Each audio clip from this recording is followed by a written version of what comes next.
Bienvenidos a Ella Soy de France 24. La crisis económica derivada de la pandemia de COVID-19 ha hecho que las mujeres se dediquen a la prostitución. México es un ejemplo de la crisis. Para sobrevivir en medio de los bloqueos y sin apoyo de los estados, esta es una forma de llevar sustento. La ONG Brigada Callejera de Apoyo a la Mujer dijo que la prostitución aumentó 100% en el país azteca. Vamos a analizar estas cifras. En las calles de la Ciudad de México se ven las consecuencias de la pandemia. Cada vez más mujeres tienen que recurrir a la prostitución como única opción de ingresos. Su situación es cada vez más precaria. Algunas de ellas se habían retirado y ahora se ven obligadas a volver. Nuestro corresponsal Mario Carbonell tiene la historia. Claudia comenzó en el sexoservicio desde muy jovencita. Un día conoció a un hombre, se enamoraron y la sacó de trabajar. Pero hoy la vida le ha dado un vuelco. A raíz de la pandemia y la pérdida del trabajo de mi pareja, yo tengo que regresar al trabajo sexual. Ahora ella es el sostén económico de su hogar, pero una década después de haberse retirado, todo es más complicado. Ha sido muy difícil la situación volver a regresar, ¿no? En primera por mi edad, ¿no? Porque hay muchas chicas ya mucho más jóvenes que yo. Claudia no es la única. En la misma situación que ella hay muchas otras mujeres. Elvira Madrid, presidenta de la Brigada Callejera de Atención a la Mujer, ha tenido que redoblar esfuerzos. Antes de la pandemia, detectamos en el diagnóstico 7,700 compañeras ejerciendo el trabajo sexual. Ya como en agosto, que volvimos a hacer este diagnóstico, vimos que eran 15,200. ¿Por qué? Porque la mayoría las habían expulsado de sus trabajos. Frida se ha dedicado al sexoservicio durante 18 años y cuenta que nunca había sido tan difícil como ahora. A mayor oferta, más competencia. No hay trabajo. Te lo pongo así, si yo trabajaba de las 8 a las 12, pues yo ya trabajaba y me iba a mi casa. Ahora salgo a las 8 y de 8 a 6 de la mañana y eso a ver si trabajo. En el sistema de protección social, Frida y Claudia no figuran. Si hay apoyos para madres solteras, para comerciantes, para el otro, pero para la trabajadora sexual nomás no. No existimos, ¿no? Somos personas que nos ven, nos discriminan por nuestro trabajo. De no ser por el apoyo médico y las despensas que les ofrece la brigada, Frida y sus colegas simplemente no sobrevivirían. Para conversar del tema está en Ella Soy desde Ciudad de México Liliana Vanegas Ramírez. Ella es presidenta de la Fundación Camino a Casa y activista por los derechos humanos de las mujeres. Liliana, gracias por estar con nosotros y vamos a empezar con las preguntas. Camino a Casa es un refugio para mujeres víctimas de trata y de prostitución. Ante el aumento de este mal llamado sexoservicio en México, ¿cómo están concentrando ustedes sus esfuerzos para ayudar a las mujeres? Hola, ¿qué tal? Buenos días. Efectivamente, la Fundación Camino a Casa es una fundación que recibe a niñas y adolescentes víctimas de la trata de personas en su modalidad de explotación sexual comercial infantil. Nosotros no atendemos a personas que vienen del ejercicio de la prostitución de manera voluntaria, porque al ser menores de edad se asume que ellas están bajo un esquema de explotación. Nosotros tenemos cifras de la UNODC que nos indican que el 90% de las mujeres que están en estado de prostitución la ejercen en un esquema de esclavitud, es decir, en contra de su voluntad y coaccionadas por personas que se están beneficiando económicamente de su servicio.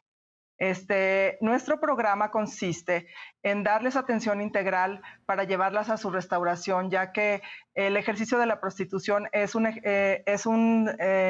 actividad que les afecta profundamente en varios aspectos de su vida y en su cerebro por la cantidad de violencia que esto tiene, ¿no? Este ejercicio de esta actividad tiene.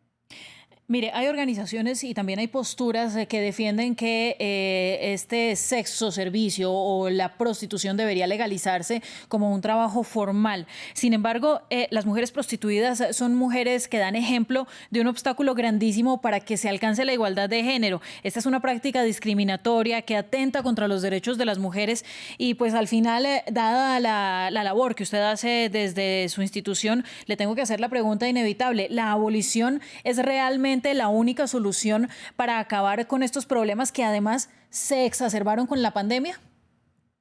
Pues mira, nosotros, sin meterle aquí un ánimo moralista ni un ánimo discriminatorio, nos vamos sobre las cifras. En los únicos países en donde se ha logrado disminuir la trata de personas ha sido en estos países como la misma Suecia, que inicia con el modelo abolicionista, Francia, Bélgica, quienes ofrecen opciones dignas. Yo quiero comentarte que el ejercicio de la prostitución viola por sí mismo, priva a una persona de 12 derechos humanos fundamentales. Entre ellos el derecho a una vida libre de violencia, a la salud, el acceso a la libertad, el acceso a derechos que son inalienables y que son básicos y fundamentales. Tú no puedes controlar lo que una persona, aunque ejerza la prostitución por su propia voluntad, le puede suceder en un cuarto cerrado de hotel con un cliente que puede estar bajo el influjo de las drogas, del alcohol, o puede tener traumas o puede tener una obsesión que la haga vejar todos sus derechos y que la maltrate en una violencia extrema. Entonces nosotros aquí cuestionamos el término dignidad, porque ¿es esto una profesión digna? Y yo se lo dejo a la sociedad, que la sociedad sin el afán de discriminar lo juzgue. Lo que se debe hacer es ofrecerle a la persona que ejerce la prostitución esquemas dignos de trabajo, otras opciones, capacitaciones para el trabajo, otras opciones en donde sus derechos humanos puedan ser salvaguardados. Porque nosotras pensamos en nuestra organización y todas las organizaciones que luchamos contra la trata de personas, que esta actividad veja y humilla y destruye a la persona. Las personas en estado de prostitución pueden ser víctimas de contraer enfermedades, de ser violentadas fuertemente, hasta de morir en el ejercicio de esta profesión. Entonces nosotros creemos que los gobiernos y la sociedad civil debemos comprometernos a ofrecerles opciones donde sus derechos no sean violentados. Bueno, y más allá de eso, de todos estos peligros que yo diría son bastante obvios, sin necesidad de revisar muy a fondo, pues ahora tenemos otro problema y es este enemigo invisible que es el virus COVID-19. Entonces, cuando una mujer está en situación de prostitución, no hay distanciamiento social, no hay posibilidad de aplicar ninguna clase de bioseguridad dentro de esta práctica. Así que, ¿cómo proteger realmente a las mujeres que están en prostitución? Es que no existe una forma, tú tienes toda la razón.